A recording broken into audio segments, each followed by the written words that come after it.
इतिहास गवाह है कि जिस इंसान को जितना ताना मारा गया है, जिस अभिनेता को जितना ताना मारा गया है, वो आगे चल के महान अभिनेता बना है। ठीक उन्हीं में से आते हैं धर्म जी भी। धर्म जी को भी प्रोड्यूसर मजाक उड़ाया करते थे कि अरे जा तू जा पंजाब, पहलवानी कर रहा, तुम इतना मोटा तगड़ा, तुम्हारा शरीर पहलवान जैसे दिखता है, तू कैसे हीरो बनेगा। ठीक उसी तरह से लोग अमरीश पुरी साहब जो महान विलेन थे उनको भी ताना मारते थे कि तुम्हारा चेहरा तो हीरो लाइक है ही नहीं। ये कहकर उनका लोग मजाक उड़ाया करते थे। जी हाँ, फिल्म मिस्टर इंडिया कौन नहीं दिखा, और उसमें मोगाम्बो जो किरदार निभाकर अमरीश पुरी साहब अमर हो गए थे। अगर आज अमरीश पुरी साहब जिंदा होते तो 91 साल की हो जाती।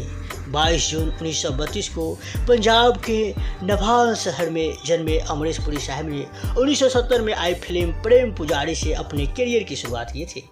हिंदी सिनेमा में हीरो बनने का ख्वाब लेकर मुंबई आ गए। अमरीश पुरी साहब की उनकी किस्मत ने विलन बना दिया। अमरीश पुरी साहब के बड़े भाई मदन पुरी पहले से ही फिल्म इंडस्ट्री में थे और उन्होंने ही अमरीश पुरी साहब को मुंबई बुलाया था। पहली बार एक अभिनेता के लिए उनका स्क्रीन टेस्ट 1954 में हुआ था। हालांकि प्रोड्यूसर को पसंद नहीं आए थे। जी हाँ, यहाँ तक बताया जाता है कि तुम्हारा चेहरा हीरो बनने लायक नहीं है, ये कहकर अमरीश पुरी साहब को रिजेक्ट कर दिए थे। जिस तरह से धर्मेंद्र को प्रोड्यूसर डायरेक्टर मजाक उड़ाया करते थे कि अरे तू तो पहलवान जैसे दिखता है, तू क्या हीरो बनेगा। ठीक उसी तरह से अमरीश पुरी साहब को भी ये कहकर ताना मारते थे कि तुम्हारा चेहरा हीरो बनने लायक है ही नहीं। लेकिन हाँ, इतिहास गवाह है, जिसको जितना मजाक उड़ाया गया है, जिसको जितना ताना मारा गया है, आगे चलकर वो एक ऐसा लकीर खींच दिया है जो शायद ही कभी कोई खींचे। जी हाँ, लमसम अमरीश पुरी साहब 400 से ज़्यादा फिल्मों में काम कर चुके हैं। बाकी अभिनेता की तरह ही मुंबई हीरो बनने की ख्वाहिश लेकर आए थे, लेकिन प्रोड्यूसर ने यह कहकर माना कर दिया था कि उनका चेहरा हीरो बनने लायक नहीं है। ये बात सुनकर अमरीश पुरी साहब के दिल को बहुत गहरा ठेस पहुंचा था। बाद में उन्होंने फिल्मों में विलेन का किरदार मजबूरी में चुना था, लेकिन तब शायद ही कोई जानता था कि नेगेटिव किरदार निभाने वाले अमरीश पुरी साहब को एक दिन बॉलीवुड के महान खलनायकों में गिना जाएगा।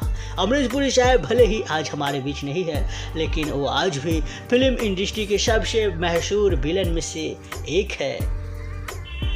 आज भी उनका डायलॉग ट्रेंडिंग में रहता है, लोग आज भी उनका डायलॉग बोलते रहते हैं। अमरीश पुरी साहब की एक्टिंग का जुनून था और यही वजह थी कि प्रोड्यूसर के ठुकराने के बाद भी उन्होंने एक्टिंग को नहीं छोड़ा और थिएटर की तरफ रुख किया।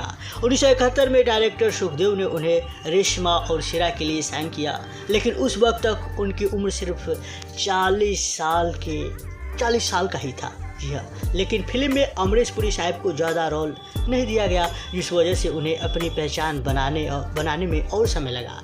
इसके बाद उन्होंने निशांत, मंथन, भूमिका, ईमान, धर्म, पापी, अली बाबा, मर्जीना, जानी दुश्मन, सावन को आने दो, आक्रोश और कुर्बानी जैसी फिल्मों में काम किया।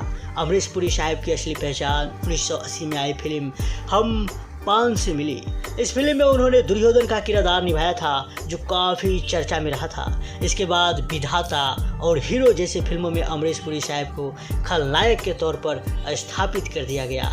1987 में आई मिस्टर इंडिया में उन्होंने मोगाम्बो का किरदार निभाया। इस फिल्म में उनका डायलॉग मोगाम्बो खुश हुआ, मोगाम्बो खुश हुआ, ये डायलॉग आज भी लोग बोला करते हैं कि मोगाम्बो खुश हुआ, और इनका ये डायलॉग काफ़ी फेमस हुआ। इन फिल्मों में विलन का किरदार निभाने के बाद उन्होंने कभी मुड़कर नहीं दिखा और राम, लखन, सौदागर, कर्ण अर्जुन, कोयला जैसी सुपरहिट फिल्मों में काम किया।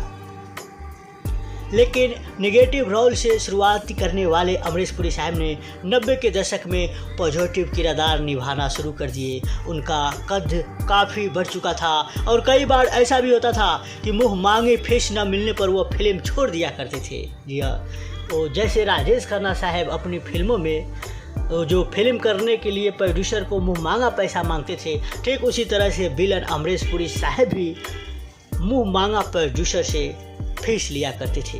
और नहीं देता तो फिल्म को छोड़ देते थे, क्योंकि उन्हें मांग के मुताबिक 80 लाख रुपए नहीं दिए जा रहे थे। उस समय में 80 लाख रुपए काफ़ी वैल्यू हुआ करता था भाई, जो 80 लाख आज के डेट में करीब कई लाख में होगा। अमरीश पुरी साहब ने एक इंटरव्यू में कहा था, जो मेरा हक है वो मुझे मिलना चाहिए, मैं एक्टिंग के साथ कोई समझौता नहीं करता, तो फिल्म के लिए कम पैसा स्वीकार क्यों करूं? लोग मेरी एक्टिंग देखने आते हैं, प्रोड्यूसर को पैसा मिलता है क्योंकि मैं फिल्म में होता हूं, तो क्या प्रोड्यूसर से मेरा चार्ज लेना गलत है? अमरीश पुरी साहब ने यहाँ तक कहा था, जहाँ तक रमेश सिप्पी की फिल्म की बात हो तो वह मैंने बहुत पहले साइन की थी। वादा था कि साल के अंत में फिल्म शुरू होगी, लेकिन 3 साल बीते चुके, मार्केट का भाव बढ़ गया। अगर वो मुझे उतना पैसा नहीं दे सकता था तो मैं फिल्म क्यों करूं? फिल्मों में विलन का किरदार निभाने के अलावा उन्होंने कई पॉजिटिव और कॉमिक रोल भी किए हैं। इनमें दिलवाले दुल्हनिया ले जाएंगे, परदेश, घातक, चाची, 420 और मोहब्बत जैसी फिल्मों में बेहतरीन किरदार अमरीश पुरी साहब निभाए हैं। खैर, आपको अमरीश पुरी साहब के बारे में ये अनसुनी किस्से कैसा लगा आप हमें कमेंट में बताइए, और इस वीडियो को शेयर कीजिए और नीचे लाल बटन दबाकर इस चैनल को फ्री में सब्सक्राइब कीजिए, और कमेंट में बताइए आप कि क्या वास्तव में 100% सच है कि नहीं, कि जिसको शुरुआती दौर में जितना मजाक उड़ाया जाता है, जिसको लोग जितना दोस्ते हैं, आगे चलकर वो उतना ही बड़ा महान व्यक्ति बन जाता है।